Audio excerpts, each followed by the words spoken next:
നമസ്കാരം. മോർണിംഗ് ന്യൂസിലേക്ക് സ്വാഗതം.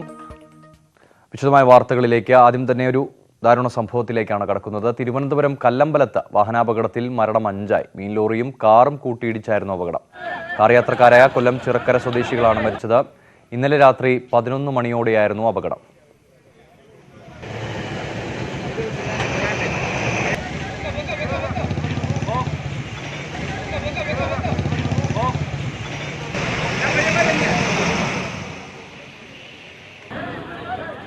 വിവരങ്ങളുമായി ടി ജി സജിത്ത് ചേരുന്നു. സജിത്ത്, വലിയൊരു ദാരുണ സംഭവമാണ് രാവിലെ തന്നെ. എങ്ങനെയായിരുന്നു ഈ സംഭവം? അപകട കാരണം വ്യക്തമാണോ? നിമിഷ്, ഇന്നലെ അർദ്ധരാത്രിയാണ് ഈ അപകടം നടക്കുന്നത്. നേരത്തെ സൂചിപ്പിച്ച പോലെ മീൻ ലോറിയും കാർ കൂട്ടിയിടിച്ചാണ് അപകടമുണ്ടാകുന്നത്.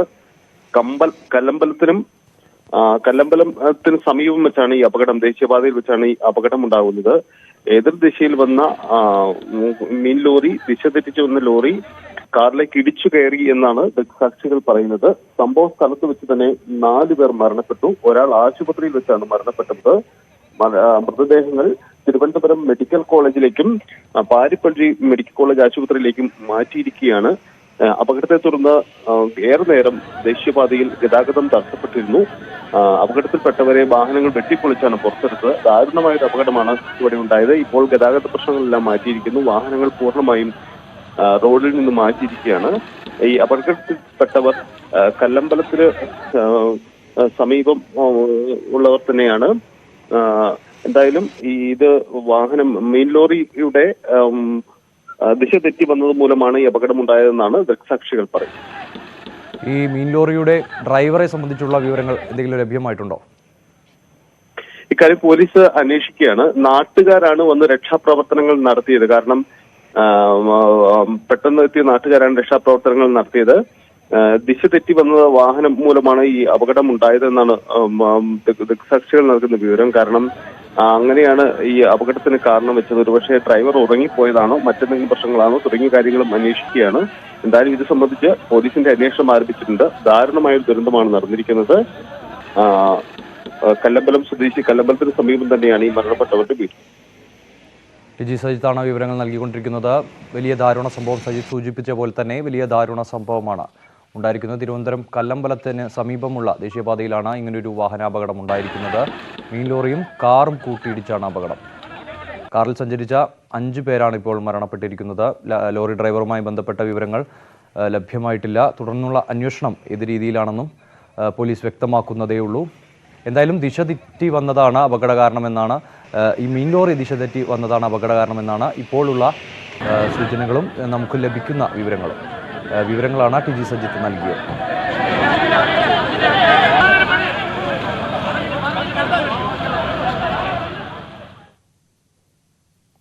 മറ്റു വാർത്തകൾ നോക്കാം. കൃഷി നിയമങ്ങൾക്കെതിരായ സമരം സമാധാനപരമായി തുടരുമെന്ന് കർഷക സംഘടനകൾ. തുടർ സമര പരിപാടികൾ ഉടൻ തീരുമാനിക്കുമെന്നും സംയുക്ത സമരസമിതി വ്യക്തമാക്കി. ട്രാക്ടർ റാലിയുമായി ബന്ധപ്പെട്ട സാഹചര്യങ്ങൾ നേതാക്കൾ യോഗം ചേർന്ന് വിലയിരുത്തും. സമരത്തിനിടെ നടന്ന അക്രമ സംഭവങ്ങളിൽ പോലീസ് കേസെടുത്തു. കൃഷി നിയമങ്ങൾ പിൻവലിക്കണമെന്നാവശ്യപ്പെട്ടുള്ള സമരത്തിന്റെ ഭാഗമായാണ് കർഷകർ ഇന്നലെ ട്രാക്ടർ പരേഡ് നടത്തിയത്. എന്നാൽ സമരവുമായി ബന്ധപ്പെട്ട് നടന്ന അക്രമ സംഭവങ്ങളിൽ കർഷക സംഘടനകൾക്ക് പങ്കില്ലെന്നാണ് നേതാക്കൾ വ്യക്തമാക്കുന്നത്. റിപ്പബ്ലിക് ദിനത്തിൽ ചെങ്കോട്ടയിൽ കൊടികെട്ടിയത് പൊതുജനങ്ങളിൽ അവമതിപ്പുണ്ടാക്കിയതായി ഒരു വിഭാഗം സംഘടനകൾ വിലയിരുത്തുന്നു. അക്രമ സംഭവങ്ങൾ റാലിയുടെ പ്രസക്തി നഷ്ടമാക്കിയെന്നാണ് പ്രബല വിഭാഗത്തിന്റെ വിമർശനം. ബാഹ്യശക്തികളും സാമൂഹ്യ വിരുദ്ധരുമാണ് അക്രമം അഴിച്ചുവിട്ടതെന്ന് സംയുക്ത കിസാൻ മോർച്ച ഇന്നലെ വാർത്താക്കുറിപ്പിൽ വ്യക്തമാക്കിയിരുന്നു. അക്രമികളെ തടയാനാവാത്തത് ഡൽഹി പോലീസിന്റെ പരാജയമാണെന്നാണ് മറുവിഭാഗം കർഷകരുടെ പ്രതികരണം. അനിഷ്ട സംഭവങ്ങളിൽ അഭിപ്രായ ഭിന്നതയുണ്ടെങ്കിലും കൃഷി നിയമങ്ങൾക്കെതിരായ സമരം കർഷക സംഘടനകൾ ഒറ്റക്കെട്ടായി തുടരും. ഭാവി പരിപാടികൾ നേതാക്കൾ യോഗം ചേർന്ന് തീരുമാനിക്കും. ട്രാക്ടർ റാലിയുമായി ബന്ധപ്പെട്ട് നടന്ന അക്രമ സംഭവങ്ങളിൽ പോലീസ് കേസെടുത്തിട്ടുണ്ട്. നഗരത്തിൽ അക്രമം നടത്തി, പോലീസ് വാഹനങ്ങൾ തകർത്തു, സ്വകാര്യ വാഹനങ്ങൾക്ക് കേടുപാടുകൾ വരുത്തി തുടങ്ങിയ കുറ്റങ്ങളാണ് പോലീസ് ചുമത്തിയിട്ടുള്ളത്. ന്യൂസ് 18 ഡൽഹി. കർഷകരുടെ ട്രാക്ടർ റാലിക്കിടെയുണ്ടായ സംഘർഷവുമായി ബന്ധപ്പെട്ട് 4 എഫ്ഐആറുകൾ പോലീസ് രജിസ്റ്റർ ചെയ്തു. പൊതുമുതൽ നശിപ്പിക്കൽ, പോലീസിനെ ആക്രമിക്കൽ തുടങ്ങിയ കുറ്റങ്ങൾക്കാണ് എഫ്ഐആർ രജിസ്റ്റർ ചെയ്തിരിക്കുന്നത്. എല്ലാ വ്യവസ്ഥകളും കർഷകർ ലംഘിച്ചതായി പോലീസ് പറഞ്ഞു. അതേസമയം റാലിയിൽ നുഴഞ്ഞുകയറിയ സാമൂഹ്യ വിരുദ്ധർ വിരുദ്ധ ശക്തികളാണ് സംഘർഷത്തിന് പിന്നിലെന്ന് കർഷക സംഘടനകൾ പ്രതികരിച്ചു. സംഘർഷത്തോടെ കേന്ദ്രവും കർഷകരും തമ്മിലുള്ള തുടർ ചർച്ചകളുടെ ഭാവിയും അനിശ്ചിതത്വത്തിലാകും. വിവരങ്ങളുമായി KP അഭിലാഷ് ചേരുന്നു. അഭിലാഷ്, ഏതൊക്കെ വകുപ്പുകൾ ചുമത്തിയുള്ള FIR ആണ് ഇപ്പോൾ രേഖപ്പെടുത്തിയിരിക്കുന്നത്?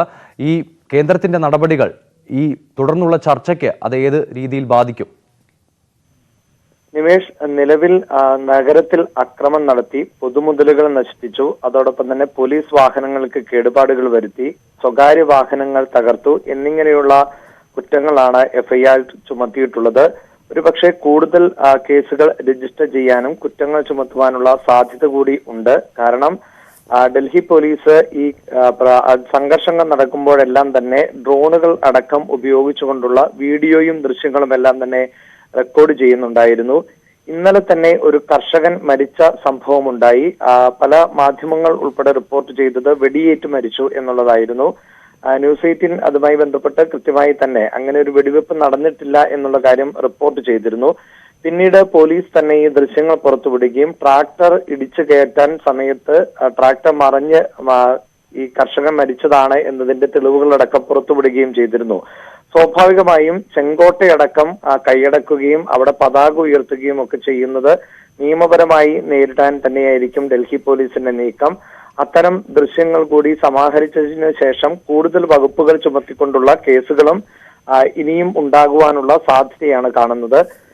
മറുഭാഗത്ത് കർഷകരെ സംബന്ധിച്ചിടത്തോളം ഇന്നലെ നടന്ന സംഭവങ്ങൾ, അനിഷ്ട സംഭവങ്ങൾ, അത് കർഷക റാലിയുടെ ഒരു പ്രസക്തി നഷ്ടമാക്കി എന്നുള്ള വിലയിരുത്തൽ ഉണ്ട്.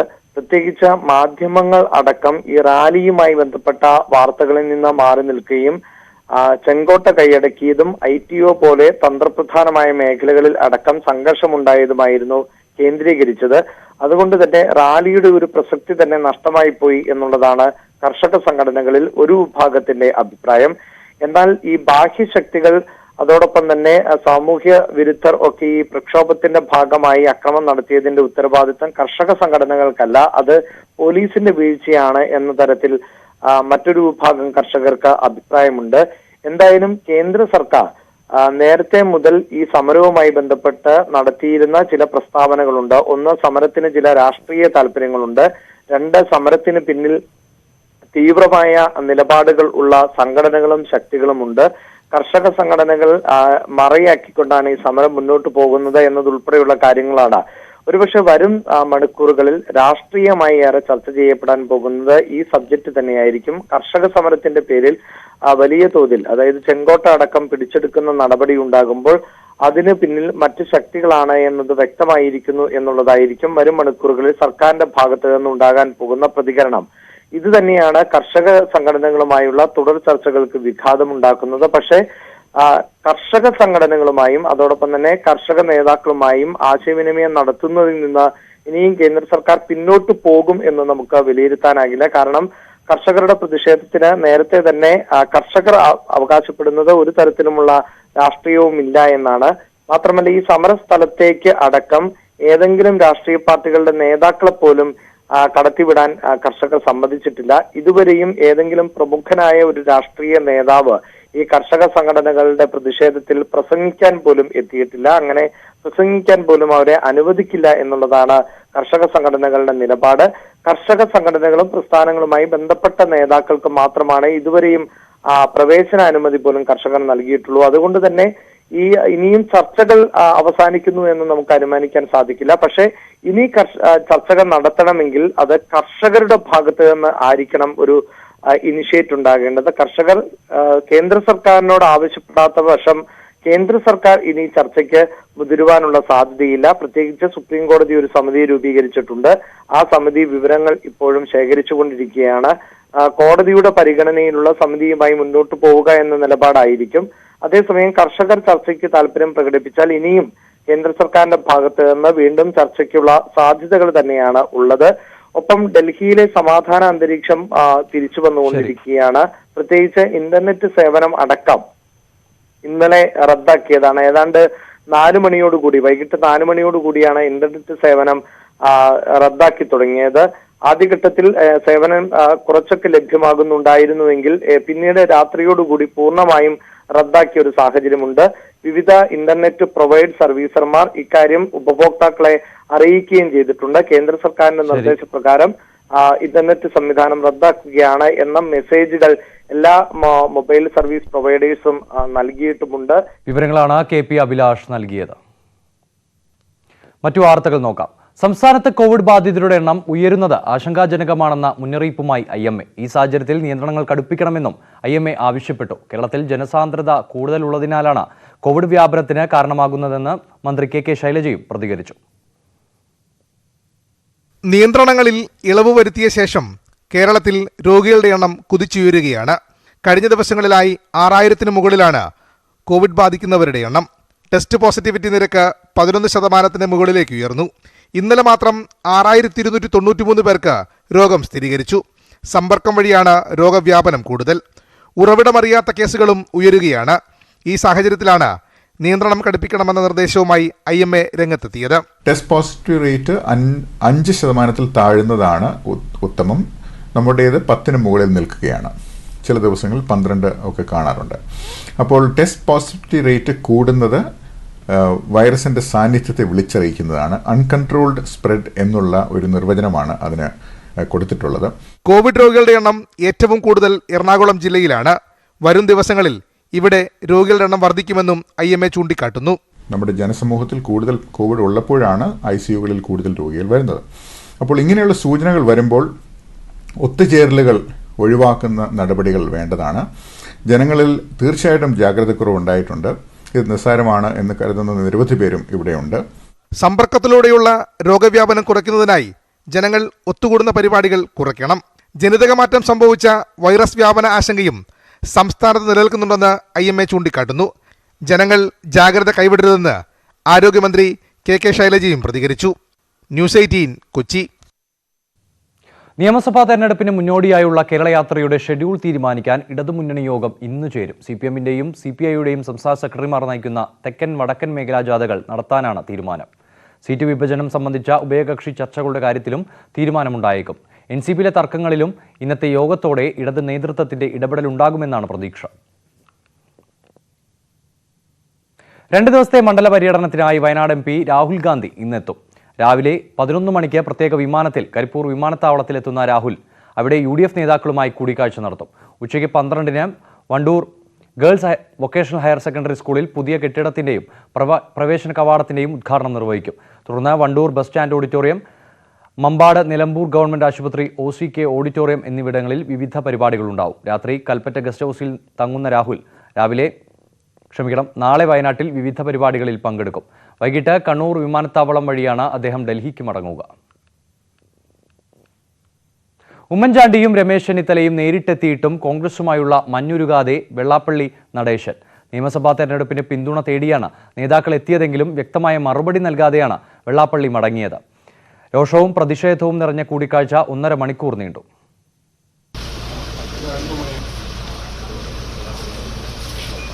ദീർഘനാളത്തെ മൗനത്തിന് ശേഷം SNDP യോഗം ജനറൽ സെക്രട്ടറി വെള്ളാപ്പള്ളി നടേശനെ ആദ്യം വിളിച്ചത് ഉമ്മൻചാണ്ടിയാണ്.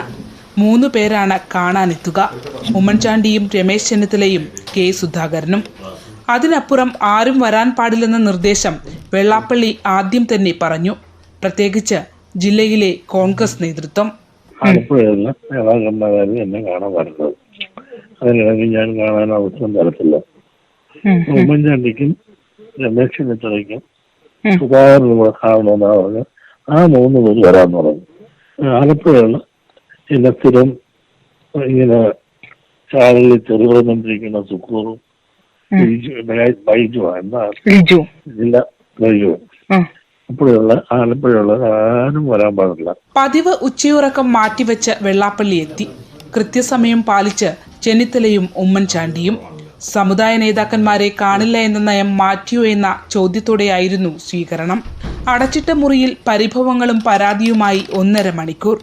കൂടിക്കാഴ്ചയെക്കുറിച്ച് വെള്ളാപ്പള്ളി ഇങ്ങനെ വിശദീകരിച്ചു. സമുദായ നേതാക്കന്മാരുടെ വീട്ടിൽ പോകരുതെന്നല്ല അവർ പറഞ്ഞിട്ടുള്ളത്. സുധീരനായാലും ഇപ്പൊ വന്നിരിക്കുന്ന ആളായാലും അങ്ങനെ അതിൽ നിന്ന് വ്യത്യസ്തമായിട്ട് ചിലപ്പോൾ കേന്ദ്ര നേതാക്കന്മാർ പറഞ്ഞിട്ടായിരിക്കാം എല്ലാ സമുദായ നേതാക്കന്മാരും കയറി കണ്ടിരിക്കല്ലേ. അത് നയം മാറ്റമായിരിക്കും. സമുദായത്തേക്ക്